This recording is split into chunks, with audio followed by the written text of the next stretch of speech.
welcome to the Good Ship Pip Pip.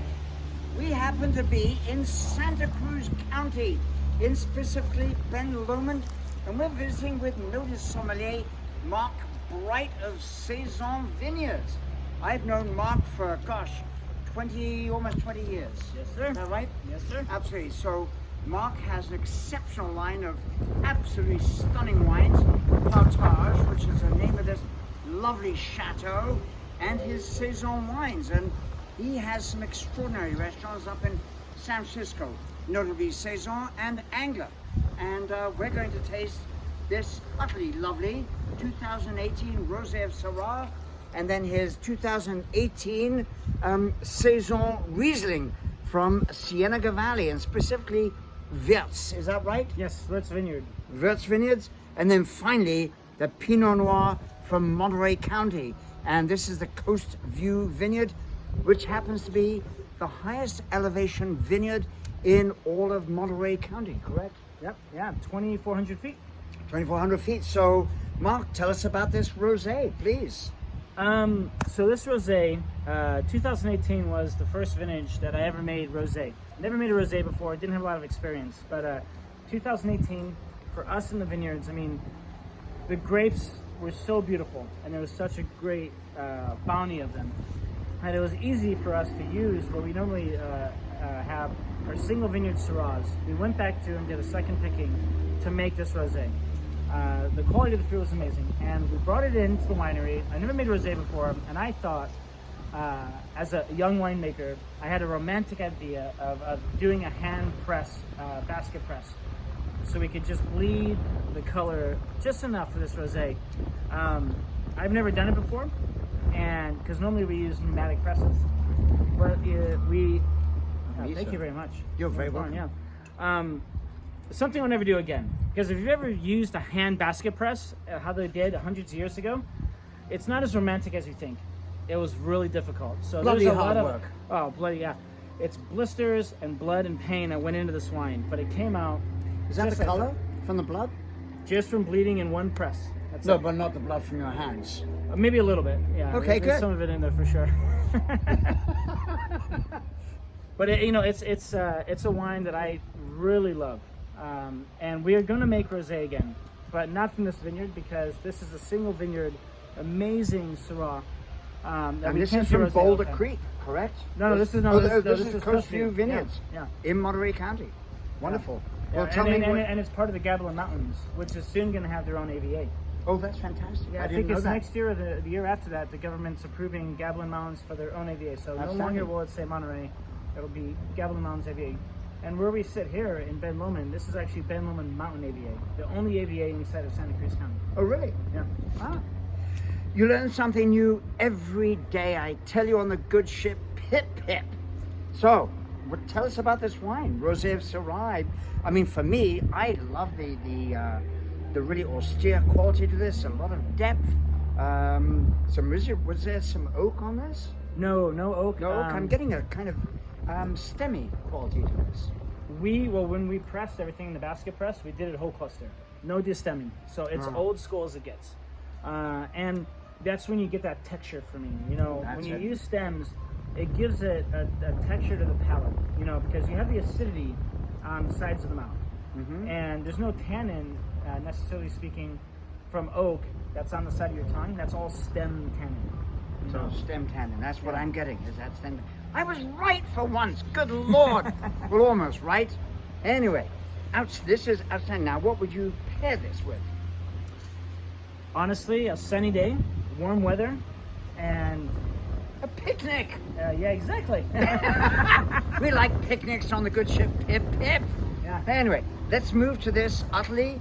I mean, when I opened this, I took a little smell, and I just said the aroma was phenomenal, just from the bottle, but the color on this, my goodness. Tell us about this wine, please, Mark. Okay. I'm going to try to do my best to keep this as short as possible, but this is a vineyard site. He's a very loquacious man, so it won't be short. It's a vineyard that I have fallen in love with, 100%. These Riesling vines were planted in 1952, And they sit in a valley. So these vines are in Woods Vineyard. It's right next. It's in the eastern Glenolms. It's right next to Calera, and it's a huge high wind area, and they're all head trained. And it's crazy because since '52, these vines, they haven't had to replant a lot of them. They're almost as tall as we are, and they're monster. Which is not very tall. Yeah, but they're gnarly monster head trained vines that just produce amazing fruit. It's the first. Also, 2018 was the first year I produced Riesling. Well, I love the color. I don't know if you can see this absolutely exquisite gold color in this. It's quite phenomenal. For me, when you taste it, you get on the palate, you get the aromatics of Riesling, but the vineyard is decomposed granite and limestone, hard limestone. It makes the minerality and the acidity just fire off in this wine when it's on the palate. The nose is great, but the palate is where it's at. You see that? The nose is fabulous. There's that lovely classic Riesling, almost petroleate quality to it, but not as intense as you would get in, let's say, Alsace or the Mosel. Yeah, it's interesting you say that because, I did a combination. Because it's my first year making Riesling, and I wasn't necessarily experimenting, but I was curious, and I want to learn what the vineyard wants to give us, because that's what is the most important thing. So I did half of the production in stainless steel barrels and half the production in neutral barrels.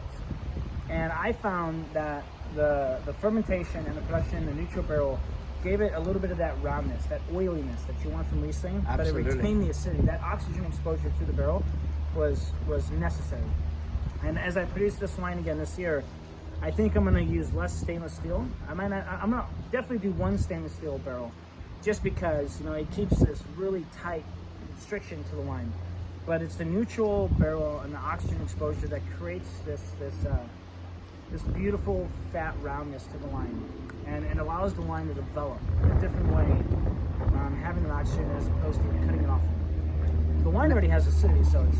Now, many people think the Riesling would be a sweet wine, but this actually has a lovely full body to it, lovely rich quality, but a lovely dry finish.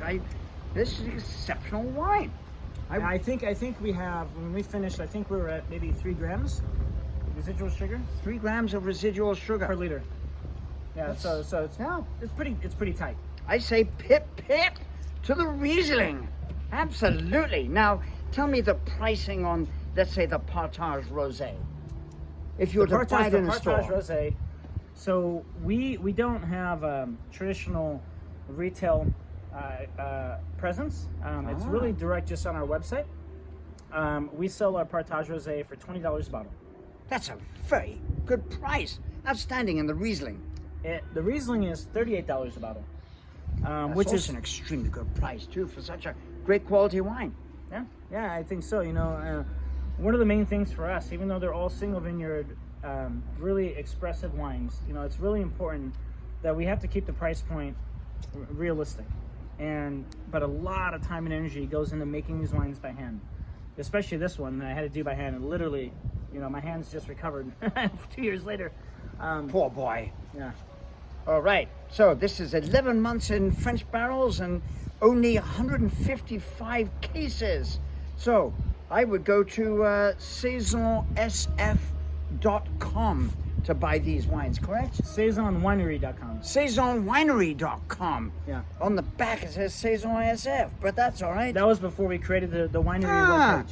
Saison Winery, Season Winery. Now, I'm going to let you pour the Pinot. Yes, sir. And you're going to tell us about this. So, Pinot Noir is the grape in which I personally find the biggest drive in my winemaking. It's one of the most difficult wines to produce. And for me, the reason I fell in love with Santa Cruz Mountains and this in Monterey, Costa Vineyard again, is because of the limestone. Behind the chateau here, we're planting a vineyard to Aligoté and Pinot Noir.